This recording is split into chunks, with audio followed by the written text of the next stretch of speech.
Imagine a frozen battlefield. There's no wood, no fire, and enemy patrols are scanning the horizon for any hint of smoke. Yet, soldiers are somehow eating hot meals. No open flame, no light, no noise, just warmth, born from a secret wartime invention that most people today have never even heard of. They called it the heat stone. It wasn't a gadget or a weapon. It was a small, simple object. But it could mean the difference between life and death. During the Second World War, across icy forests, bombed-out cities, and the vast deserts of North Africa, soldiers used these stones to boil water, cook food, and survive, all without being seen. This isn't fiction. This was real wartime science, born from desperation and forgotten by time. When war consumed Europe, soldiers quickly learned that fire, the one thing that gave comfort, could also get them killed. The flicker of a single ember or a thin trail of smoke could reveal a position instantly. Snipers, aircraft, or artillery needed nothing more. A warm meal could cost an entire platoon their lives. Yet, human beings can't survive long on cold rations in freezing weather. Tinned meat, soup, coffee, all needed heat. So how do you eat, when even lighting a match could betray you? That question haunted engineers and field scientists on both sides. And the answer came not from modern technology, but from ancient tradition.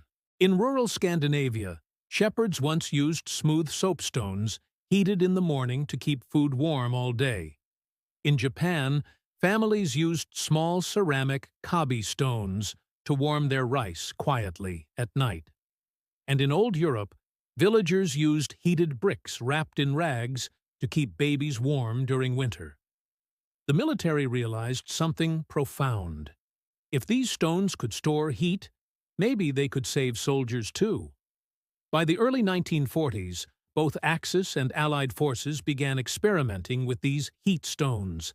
They weren't fancy, just dense blocks of soapstone, basalt, or ceramic, carefully shaped and small enough to carry in a rucksack. Soldiers would place them near a campfire or stove before heading into the field. The stones absorbed heat energy and held it for hours.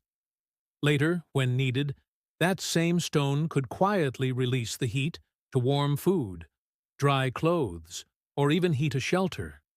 No glow, no smoke, no sound, only warmth. For men trapped behind enemy lines, that was everything. The secret lay in thermal mass, the ability of a material to absorb and store heat energy, then release it slowly and evenly. Soapstone became the favorite material. It didn't crack easily, distributed heat perfectly, and stayed hot for hours. Granite and basalt were also used. Sometimes even bits of ceramic roof tile, if nothing else was available. Here's how it worked.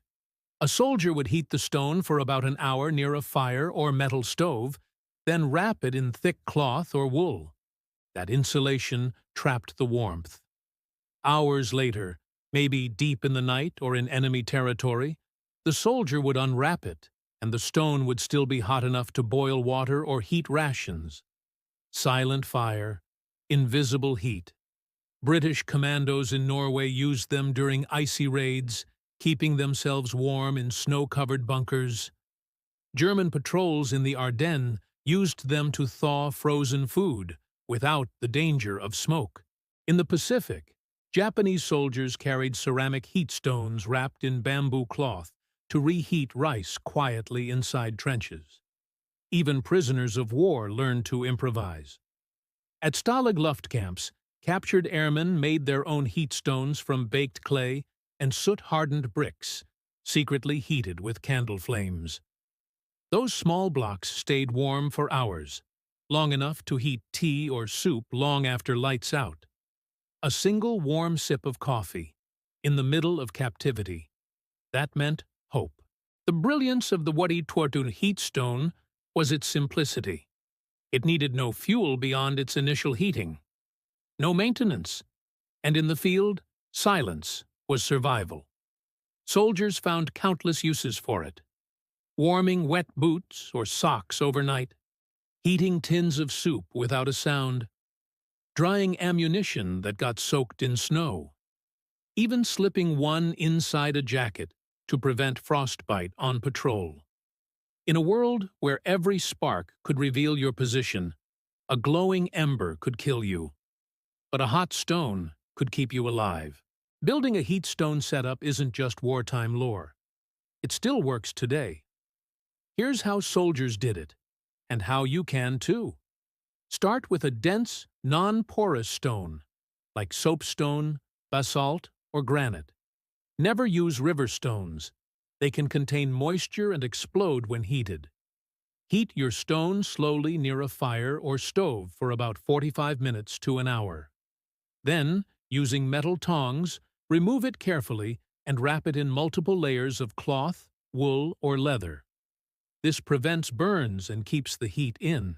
To cook, place your ration tin or pot directly on the wrapped stone, ideally inside an insulated box, like a wooden crate filled with straw or even a modern cooler. The stored heat will raise the temperature gradually, cooking or reheating the food quietly. For warmth, wrap the stone in a sock and tuck it inside your sleeping bag. It'll radiate heat for hours, just like soldiers did on the Eastern Front, fighting the cold and exhaustion. What makes this story remarkable isn't just the invention, it's the mindset behind it. WWII soldiers didn't have advanced gear or modern camping tools. They had to rely on creativity, on understanding nature itself. That's the core of real survival. Not gadgets, but knowledge. Knowing that a simple rock, if used right, can replace a fire. That silence and heat can coexist. That warmth doesn't always need flame. The heat stone became more than a tool. It became a symbol of ingenuity under pressure. When supplies ran out, when conditions were unbearable, when the enemy was close, soldiers turned to what nature provided.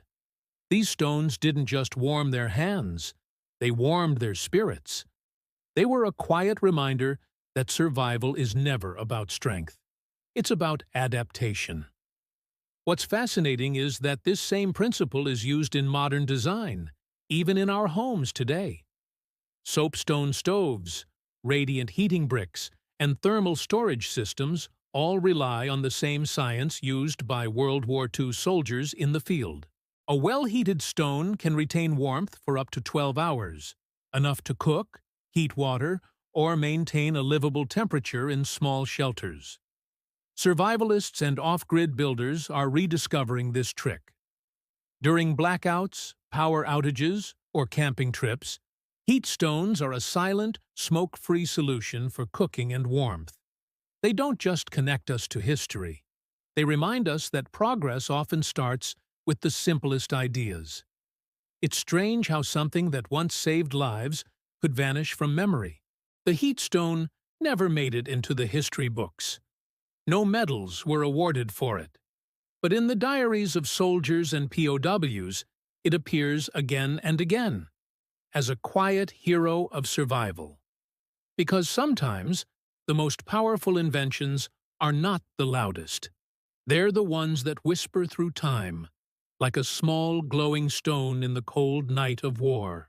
The WWII Heat Stone teaches something deeper than survival. It shows that human resilience isn't about technology or weapons. It's about creativity, adaptation, and using the world around you. When we face challenges, whether in war, disaster, or daily life, the same lesson applies. Sometimes the answer isn't new. It's ancient, it's simple, and it's been waiting for us to remember. So the next time you hold a stone in your hand, remember. During one of the darkest times in human history, stones like that quietly kept people alive. If this story gave you a new appreciation for forgotten survival science, don't let it fade again. Share this video and subscribe for more hidden stories of human ingenuity from the past that still inspire the present. Because sometimes, history's greatest inventions were made in silence.